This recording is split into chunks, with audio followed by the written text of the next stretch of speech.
I think it really is about listening to yourself, and also giving yourself time. I'm 40, so I've had some time to think about things. I've worked for many years in many different industries. There's no need to put an end date. So, I need to know this by this date. No, there's no expiration. Um, Allow yourself the time to think about what you want and why you want it, and allow yourself to not know and Yeah. sit with the not knowingness.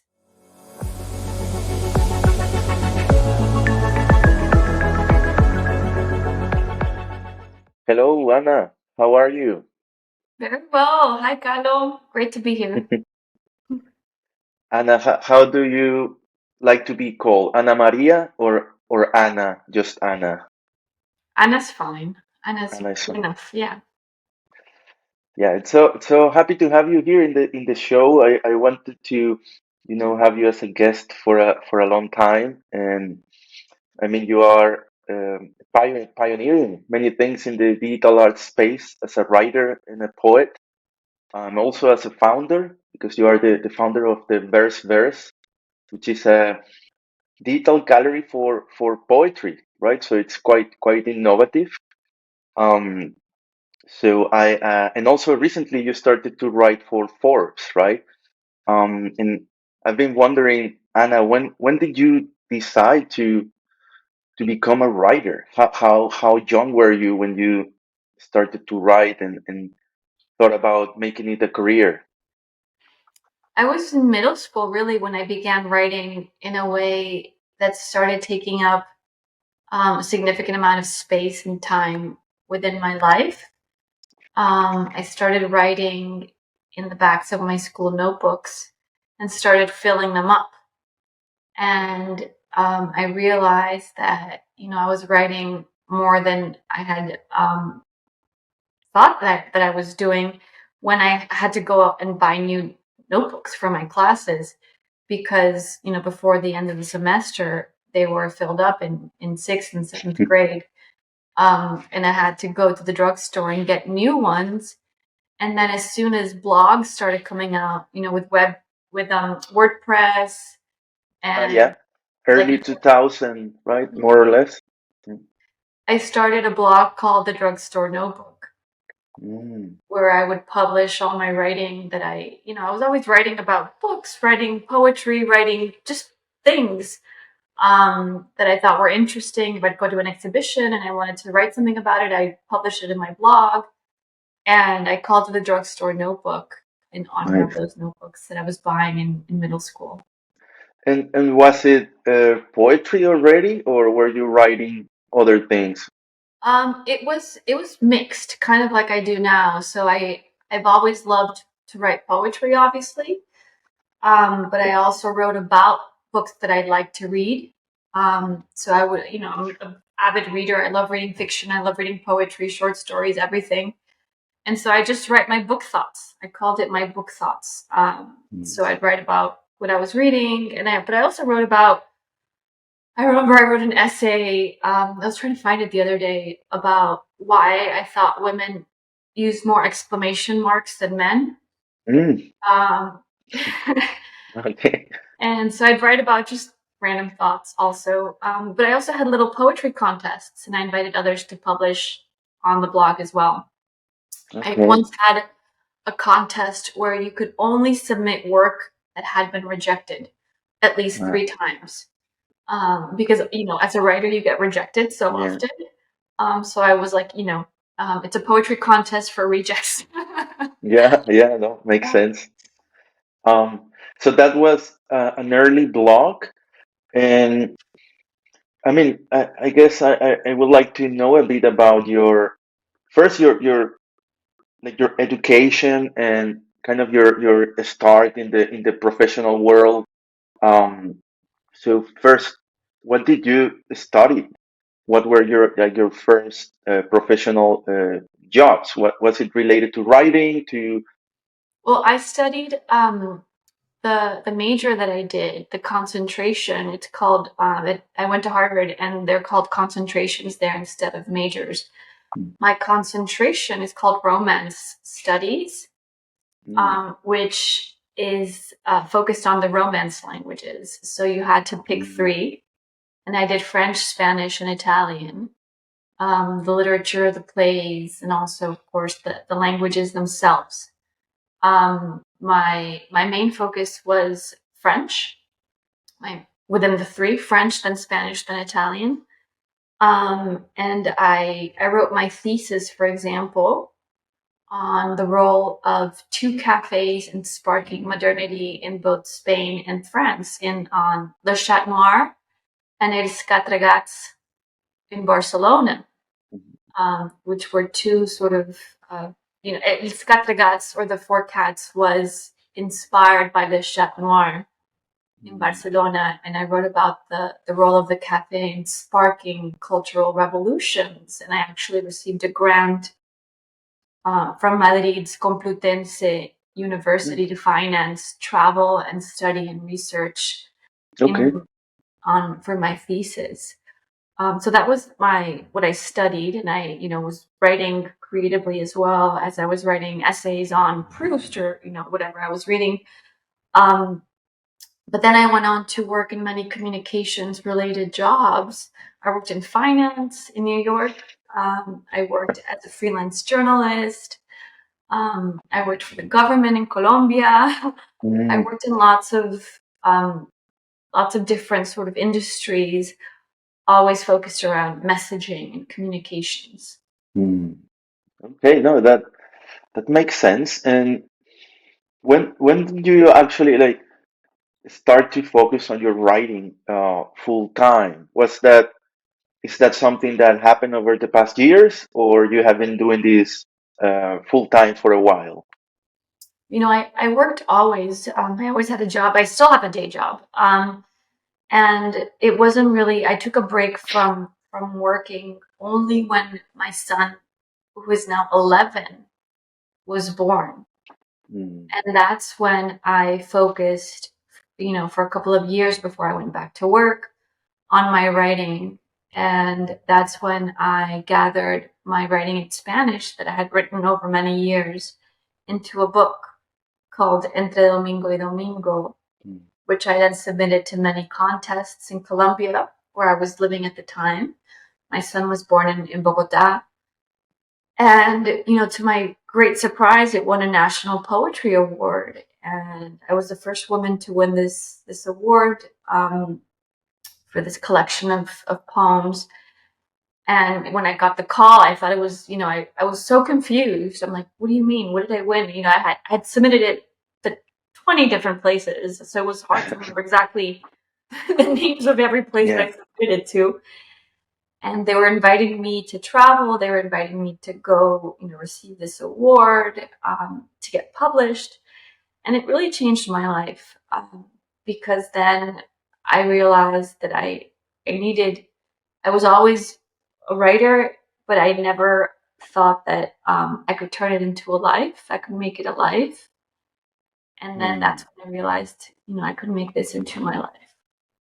Well, it was kind of a sign, right? A sign that you could pursue these, dedicate more time to it, right? That's interesting. And you mentioned you were in Colombia. You are originally from Colombia. My grandmother is from Medellin. She was born, and my grandparent as well. But I was born in Venezuela, and I'm a writer too. I do it not I mean, very different from you, but I had this thing with the writing in Spanish, right, or in English, and I would like to write more in Spanish, but I feel like the community is not as big, right? If you write in English, and for you now, you are writing in English, but also in Spanish. What is kind of like when have you been writing in English from the beginning, and how did you decide? I guess that's the question. How do you decide which language to use, and And does it affect the content if you write in English or if you write in Spanish? I don't think I decide really what I'm writing in. Writing really accompanies my life. It's something that I do very organically. And when I wrote that book of poems in Spanish, I was living in Bogota. I lived there for a decade. A few years after college, I moved back. And I lived there for 10 years.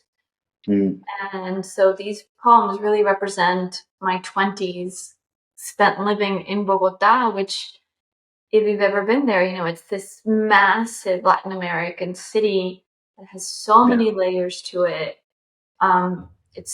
It's conservative, but also highly subversive. And as a single young woman, I really felt kind of ripped apart by all these currents and all these pressures that I had to get married, to explore, to do all these things at once.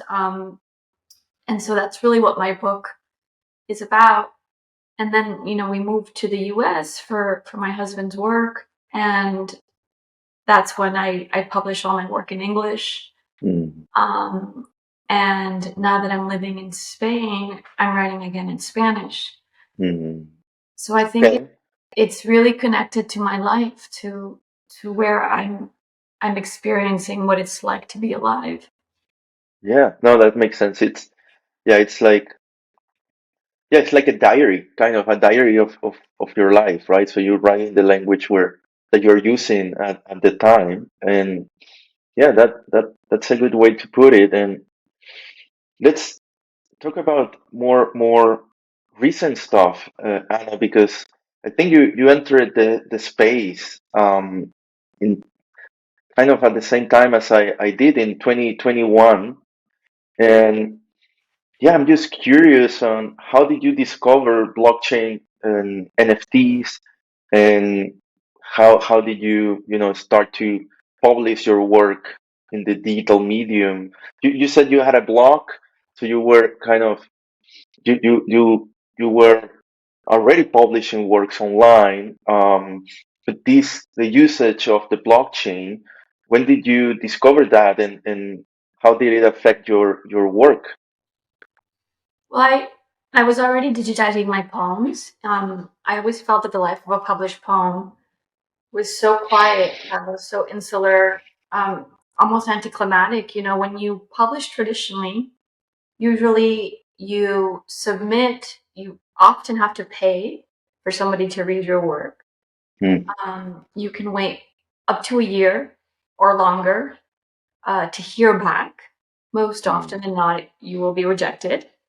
Um, any published writer knows the reality of every single work that makes it out into the world has been rejected dozens and dozens of times. I have an essay coming out in a really wonderful publication soon, and it's been rejected. I counted 45 times before wow. somebody accepted it. So yeah, it's definitely you get really thick skin as a writer. But even when things are published, and it's really exciting to be published in reputable journals that sort of build your career in a traditional sense, you don't really know who reads your work, and lots of these publications don't have massive distribution. They don't have a digital component, so they're expensive too for people to buy. $20, $18. They can be Hmm, so who you don't really know who's going to read your work once it's hmm, published. Um, so I was transforming them, translating them into the digital realm, into Instagram. Very simple, these little simple animations, and with a sound component with my voice, because I've always really liked hmm, adding my voice mhm, to my work. And when I read about Web3, it just made so much sense to take these works that were already in existence and put them on platforms. hmm, It felt very intuitive. It made immediate sense to me. And I also wanted right away to start a digital poetry gallery to not only share my work, but the work of others with whom I was, intimately in contact. And I dove in. and I was invited to be part of a collection called Ether Poems Mm-hmm. that happened that minted first directly onto the Ethereum blockchain. So it was on-chain poetry that is it was doable because gas at that point wasn't expensive. It then turned really expensive, and that affected the collection's success actually. But that's how it all kind of began for me. Yeah. Yeah, I remember that. I remember Ether Poems on Ethereum. That was quite interesting. And I remember also you jumping on the Twitter Spaces and reading your poetry very, very early, both in English and Spanish. I remember that. That's how I got to know your writing on Twitter Spaces back in 2021. And yeah, things have moved fast from there. And like you have, I mean, I think you have worked nonstop from for the past 2 years, right? Working on your writing and publishing and with the verse. And what are your thoughts, Ana? Because I think many artists struggle with this, in developing your audience, your community, your collectors. So how how do you approach that? What do you do? Do you do anything in particular? Maybe something that you see others aren't doing? How have you managed to, continue to work in your writing and continue to publish online and develop your audience? Any advice for artists in the space regarding that? I really believe in what I'm doing. I really believe that poets need to participate in the art market in a meaningful way, and I really want this to want my efforts to translate into opportunities for other poets in the future. So when you have a conviction and a mission, I think it's almost inevitable. Like you almost cannot help but work and devote yourself to it. I'm very hardworking. I've worked since I was a teenager, in my writing and in the real world as well, in my jobs. It's something that is within me. It's how I tick. Um, so I think that hard work comes naturally to me. I enjoy working. Mhm. I enjoy waking up before dawn and sitting at my desk and getting things done and sharing what I love to do. But I think that, you know, getting a little bit more nitty gritty, perhaps Twitter Spaces really helped me. Like Mhm. you said, I think that it's really important for artists to get on Twitter Spaces. A lot of them are hesitant, and really, you only learn by doing. Mhm. I think we've all fumbled our way through Twitter Spaces, and eventually we get our groove. We know what to say, how to say it, and say it quickly. Um, and it's something you just need to hone and practice. Nobody, is born knowing how to present themselves on Twitter Spaces, but I think that's something really really useful, like you said. Yeah.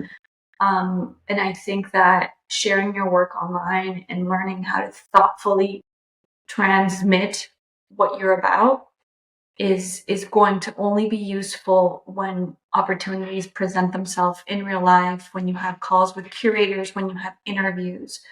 So, Mhm. Twitter Spaces are available. They're always there. You can always request the mic. I Mhm. do think that's a really useful tool for artists active in Web3. And connecting with other artists, of course, is key as well. Building Mhm. your own support system and community is crucial. Yeah. Yeah, you mentioned something very important, that you have conviction and that you are on a mission to support poets, right? So that's what drives you to help poets get visibility, to make this art form popular again or respected. Maybe the word is not popular, but that it's respected. And I guess my question there is, how did you come up with this mission, this vision, Anna? And for those that maybe don't have a clear vision or mission in could be in their art or in their work or in their life, how do you have any advice on how to come up with a vision and a mission or something that drives you, that you know makes you, that motivates you to continue working as you do every day, and waking up early and publish with passion? Any advice regarding finding your mission and vision for artists or creators in general? I think it really is about listening to yourself, and also giving yourself time. I'm 40, so I've had some time to think about things. I've worked for many years in many different industries, and I didn't know what I wanted to do when I was 25. I didn't know what I wanted when I was 33. Even though I was already writing, it hadn't crystallized Mhm. in a way that I, could write it into one single sentence. It takes time, for things to become clear to some of us. Other people know when they're 20, and that's wonderful. But Robert Frost first published in his 40s. There's many artists who've started later in life, and I think that there's no need to put an end date to, I need to know this by this date. No, there's no expiration. Um, Allow yourself the time to think about what you want and why you want it, and Mhm. allow yourself to not know, and Yeah, sit with the not knowingness of yeah, things. yeah, Because it will come. It will come if you sort of invoke that knowledge. I do believe that it'll come, but yeah. it's That's gonna come at a different time. It doesn't. It's not gonna come. Like January 1st. yeah. There are no deadlines. You cannot put a deadline or that on that. Yeah. Yeah, for me, it was when I read about Web3. I'm like, oh, this is it. This is what I've been waiting Mhm. for. I knew I was waiting for something. Like, you're waiting for something, and you're manifesting, and you're waiting, and look, the wheels in your head are spinning, but you don't know toward what. And then when I read Mhm. about it, I was like, this is it. This is what I was been waiting for, and I Yeah, dove it. Without knowing what I was doing. yeah, yeah, yeah. I guess Web3, I mean, open the door not only as a as a distribution mechanism, but also as a way to build an audience, build a community worldwide, right? That anywhere in the world they could be. Also, it kind of pushes artists and creators to have an online presence, right? To share what they are working on, to share their work, and that kind of generates this flywheel of followers that um, keep you motivated, right? And also there is the technology part, right? The benefits of the blockchain, authentication, provenance, all these decentralization. Um, and in terms for a writer, for a poet, how important is that, Anna? Because you mentioned you were, I mean, there were many problems or challenges trying to go in the traditional publishing route. But when it comes to blockchain, anybody could do it, right? You don't need to ask permission, and it also authenticates your work, and it's there on the blockchain. You can see the provenance, you can see when it was minted. So how valuable has this been to you as a writer? The technology aspects of NFTs and the blockchain. Do you think that's key to your success as a writer? I mean, I think at the end of the day, the Web3 space is highly intelligent. And I think, even though, perhaps accolades and, traditional trajectories don't always matter to the Web3 space, or to the digital realm, I do think that eventually, there is recognition of hard work and effort and trajectory. Eventually there is. And I believe that, you need to really be consequential. I don't think, any poet can expect to just put their work on the blockchain and for it to immediately transact. I mean, you do need to put in the time and effort into building an online presence, into sharing about what your work seeks to explore. It helps, of course, to be published, because that just helps to show the effort that has gone in. Anyone who's been published knows how hard it is. So I do think that it's a balancing act between many different things, between honing your work, having the quality that's there, between sharing the work of others, between building a community, and to also trying to publish traditionally and sharing those efforts and hopefully those successes as well. I don't think there's a formula. I've seen poets, just do one mint and then disappear because they get tired of being online or sharing their work on Twitter.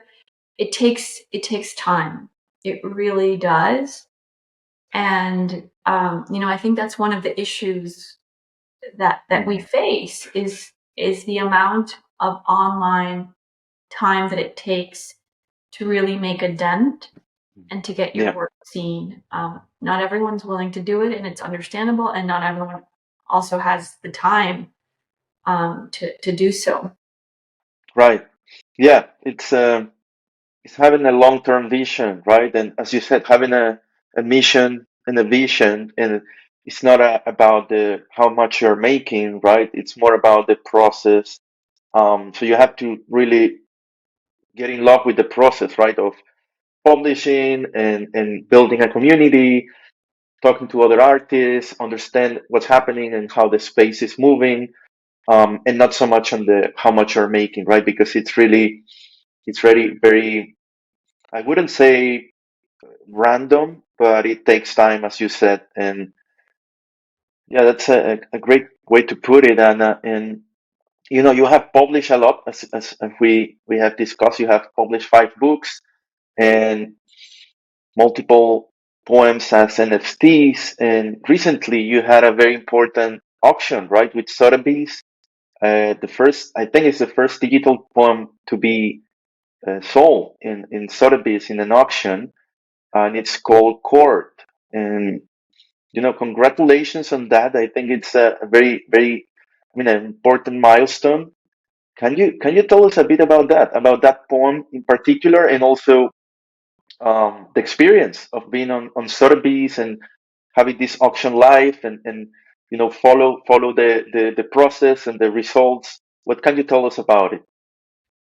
It was a really transformative experience, Carlo. I think in many ways it was a culmination of years of hard work, and of being in the community, because of course, there are many worthy poets in the world, but the fact that I've been very active in the digital art and contemporary art scene, I think invited the curator to consider me in for the exhibition, and inspire them to reach out to me and ask me to participate.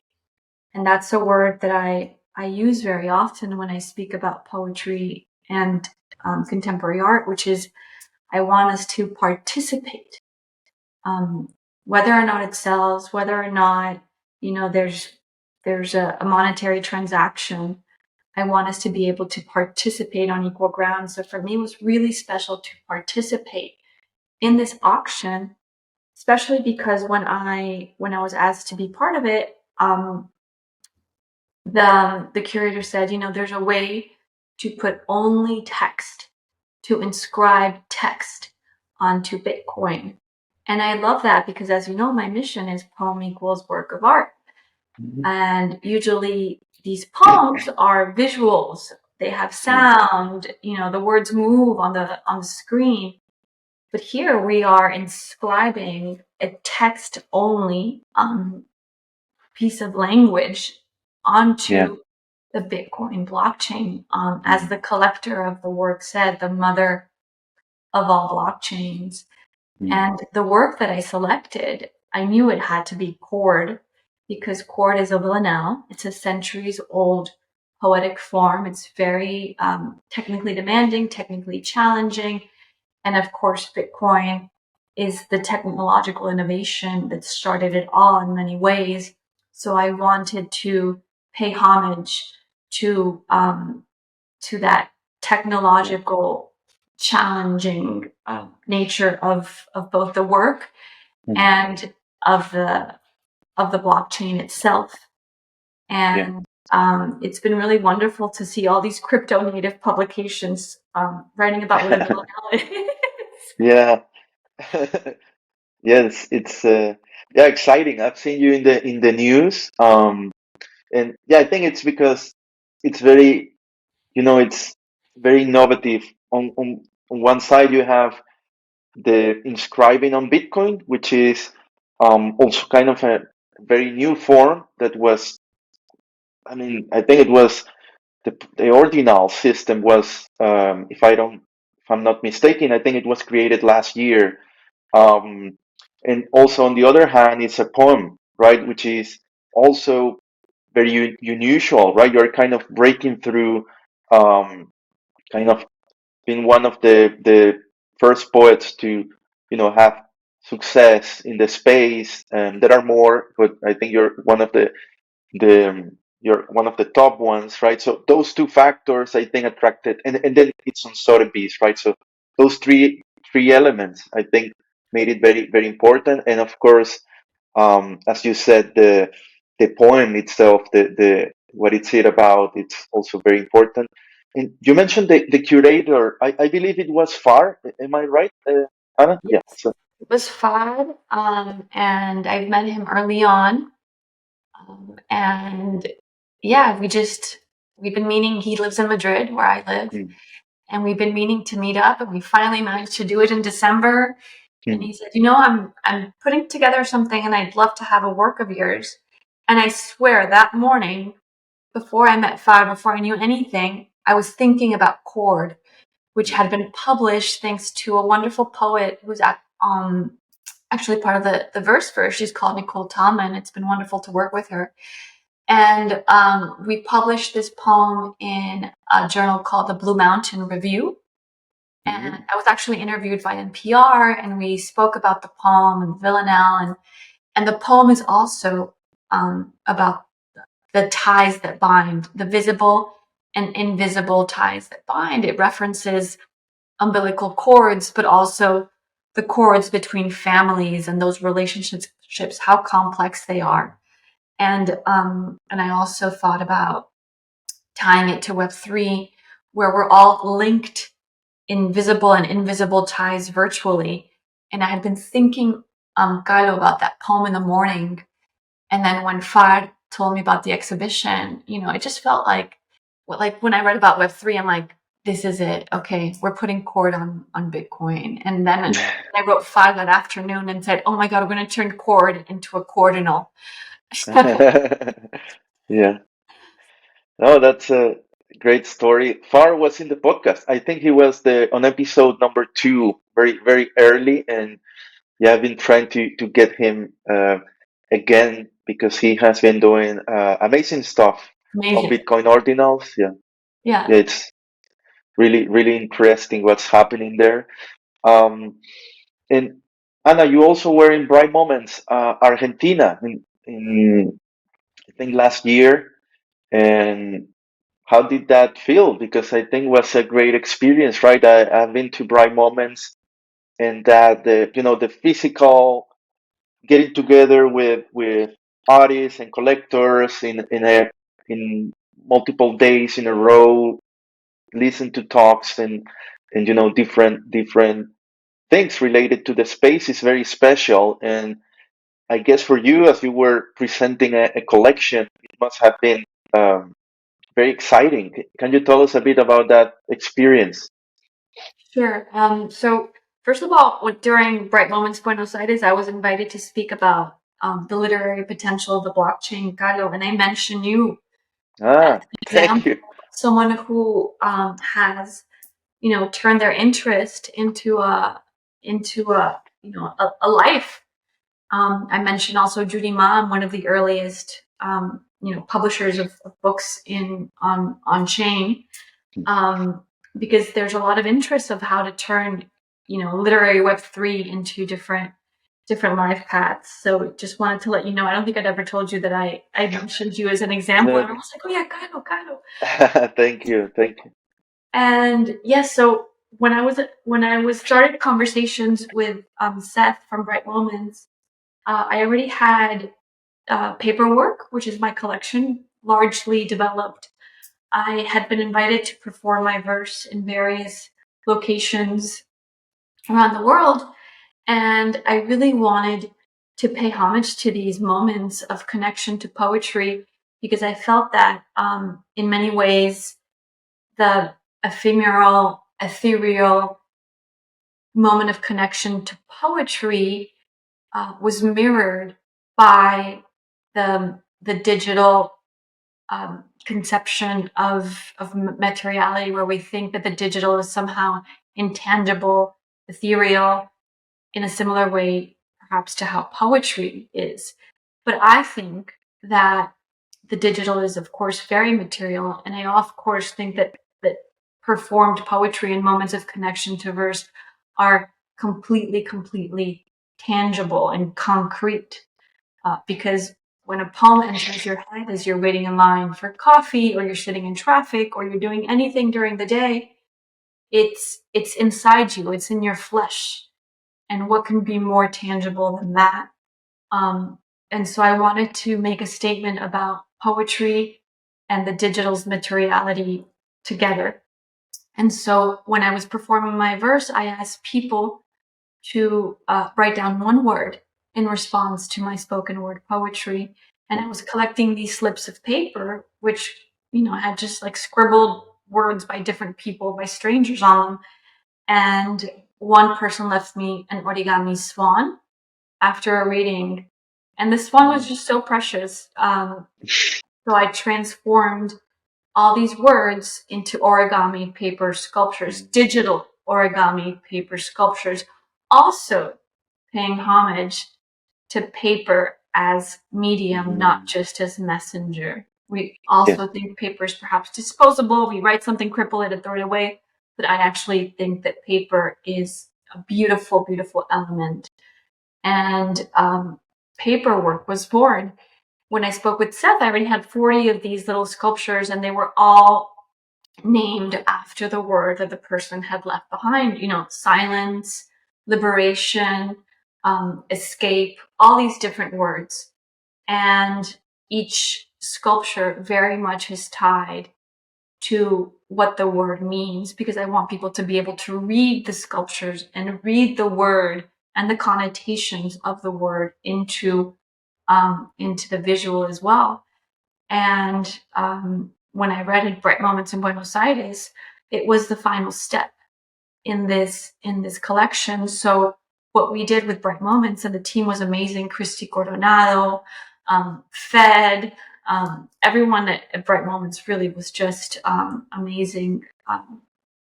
Casey, she helped me so much as well. I mean, you've met the entire team. They're just so incredibly lovely. Leo, I just want to mention everyone always to give them thanks. And we created this installation in this gorgeous palace in Buenos Aires, where we printed all the 100 words onto different pieces of paper, and they were hung in this room.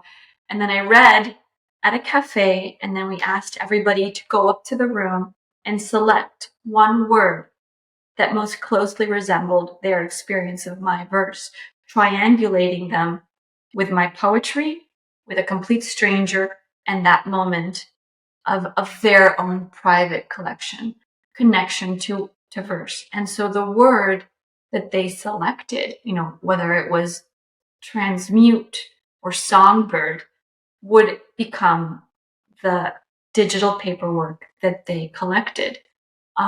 So they would take home the print. They also had the little paper, the handwritten note, and the digital paper sculpture. Nice. And that's quite the story. I like how it was born out of this talk you were giving, right? And that they handled the paper, so that's how you got inspiration for it. And yeah, that's quite interesting. And I think that's a common theme, right? You find inspiration in your daily in your life, right? What's happening to you, and that's how you get ideas. What about the writing, Anna? How do you usually write? You said you wake up early every day. Is that the time you used to write, or it really depends? How is it? How do you find the time, and you have to force yourself to sit and write, or is it more like, is it easy for you to actually write? Because I know there are many writers that struggle with this, right? Like they get blocked, and they don't have a process. Have you struggled with that, to finding the time to write, or finding ideas, or that's something that comes natural to you? I once went to see Joan Didion speak, and I remember somebody asked her that. Someone's like, how do you find, the discipline? How do you make yourself write? And she was just kind of shocked at the question, almost, borderline rude in her response. She was just like, I'm a writer. I write. Like if you're a writer, you sit down and write. Mm, And I was, I think it was my 20s. I was really young and struggling to sit down and write. mm, And I said, you know what? I need to shut up and write.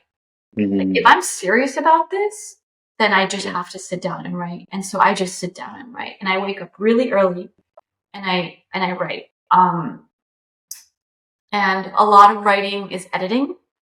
A lot of writing is so there is my one of my professors says there's the writing and then there's the authoring. And sometimes the authoring is a pain. It's editing, it's putting stuff out into the world, it's submitting, it's cover letters, but that counts. Writing doesn't get itself into a book by itself, like if you want to be published by a publishing house. So there's a lot of menial labor that goes into the authoring part of things. And if you're not in a writing mindset, at least do that. At least sit down and edit your work. At least sit down and put them together. At yeah, least sit down and look at opportunities, do a Google search, share it on Twitter, whatever it is, but make sure it's related to that craft of writing, the art of writing.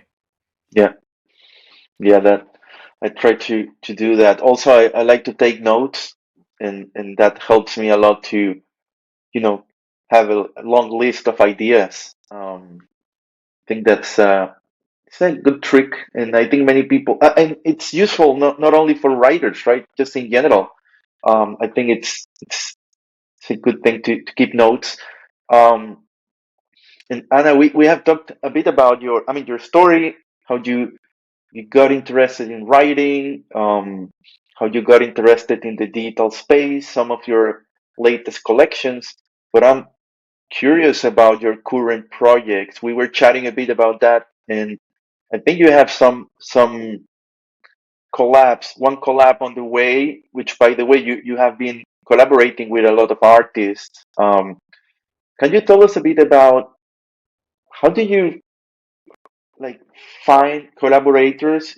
Not sure if the word is find, if that comes natural with your peers, with other artists. And can you share a bit about this new collection, which I think it's sounded very, very interesting. So I'm going to be working with Melissa Wiederrecht, Mhm. who is someone that I greatly admire as a human and as an artist. So I'm really, really fangirling working with Melissa.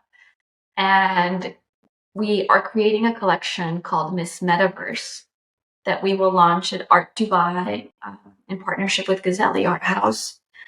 And, I grew up in Bogota, where Miss Universe was an absolutely, massive event. And I'm sure you Yes. experienced the same in Venezuela. Yeah, yeah. And so, I recently stumbled across Miss Universe footage, and I had all these flashbacks of growing up in Colombia. There was a magazine called Cromos that would publish each of the contestants of all the states in Colombia's, in their swimsuits with their measurements, their height, their passions, their interests. And I remember reading them, like religiously when it would come out. It was like the cromos, the Miss Colombia cromos was coming out, and then we would all stop to watch Miss Universe, and it was a huge, huge deal to see what she Yeah, would, what score she would get it for the nightgown, for the ethnic costume, yeah. and how ridiculous it was, and the fact that it still exists. And so I was chatting with Melissa about it. And then, we had this idea of creating a Miss Metaverse because we think, participating in Web3, there's all these games also that you need to play. You need to be online. You need to Mm, present yourself. You need to perform yourself. You need to create an image. And so we wanted to acknowledge the labor that goes into creating an online presence that translates into what we call success, right? mhm, So we are creating this collection called Miss Metaverse that engages with the webcam so that there is a notion of representation of the self, of the digital self online. And then there are traits that we are creating that are playful, but also sad. yeah, It's also a mm, self-destructive and constructive um, dialectic that's happening. You're performing, and you're also devolving. You're distorting yeah, yourself online, and you're exhausting also yourself. yeah, So I think people will pause and reflect. It's going to be funny, but it's funny not funny. It's yeah. it's also disturbing. Mm. Yeah, I'm a big fan of Melissa. She's part of the community, and she's yeah, an amazing generative artist, right? So she has some amazing collections, and I wonder, where will you release this, Anna? Is it like a specific platform? Will it be curated somewhere, or more like an independent release? What is the, let's say, the medium, the or yeah, the releasing mechanism for Miss Metaverse? Miss Metaverse will be released on the Gazelle Art House platform. They have their own Okay, platform. It's integrated with Art Blocks, I believe. So that should work, let's say, smoothly in terms of collecting. We're hoping that most of the works will actually be available in Art Dubai during the okay, fair, because we're going to have a webcam and a screen where collectors will be able to see a totally distorted version of themselves. There won't be really any live footage recorded, but there will be an element of pageantry in the sense that traits will add up to certain points like they do in Miss Universe. Like, are your measurements 90, 60, 90, yeah, bust, waist, and hips? yeah. Which you remember, you laugh because I'm sure you heard Yeah, about yeah, it's it's crazy. I this. remember growing up in Venezuela every year. This was one of the most important events. And my favorite part was when the misses had to answer questions. And those were great. Like the answers they gave, and they were nervous, right? And many people watching them. But every year there was something funny about that round of questions. But yeah, I understand what you mean. That I find it very creative, right, to put that the Miss universe and combine that with the metaverse, but also with art, with generative art, and that sounds very very like a very interesting combination. So it will be also live, like a physical setup. There will be a physical setup there. Okay, cool. And so, for example, there's Does she jam? Hmm. Does she use emojis? Does she use GIFs? Does she go to Web3 conferences? Has she been on Carlos' podcast, for example? Okay, so it's like the attributes are like all these aspects of Web3 and digital art and like yeah, all the you can say the elements of the space. Okay. And so Mm, these will rank. They'll be randomly assorted, of course. It'll be generative. And so these will rank, and there will be a winner. mm, Someone will win Miss Metaverse. okay. So one of the and these are NFTs. So one will have the winning NFT, like the winning Miss Metaverse. Mhm. Okay, that's cool. That's a very unique collection. Looking forward. And what about the art? How does the art look like the aesthetics?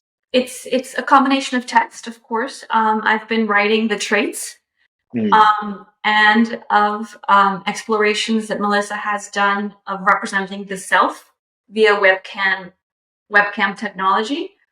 So we're marrying text and image to create a statement of value for how women present themselves in the in the metaverse. yeah. So a trait is practicing. How do you communicate your practice? It's Yeah. for example a series of traits, and that those translate into a certain score. And the higher the score, the better your chances are of winning Miss Metaverse.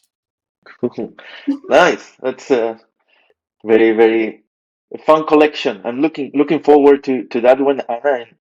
And we've been talking for over 50 minutes, and I don't want to, lose a chance to ask you three artists that inspire you. And it could be digital artists, could be blockchain or not. The blockchain could be traditional. So three artists that inspire Ana Maria. I love Alida Sun. Mm, I think she is really a special artist. I admire her as a human and as a thinker and then as an activist. I also really admire Oria Harvey. I think she's also doing really important work and has been doing so for a long time. A highly sort of independent practice and vision that I really admire. Um, there's so many artists that I want to mention. I love the work also of Mika Marple.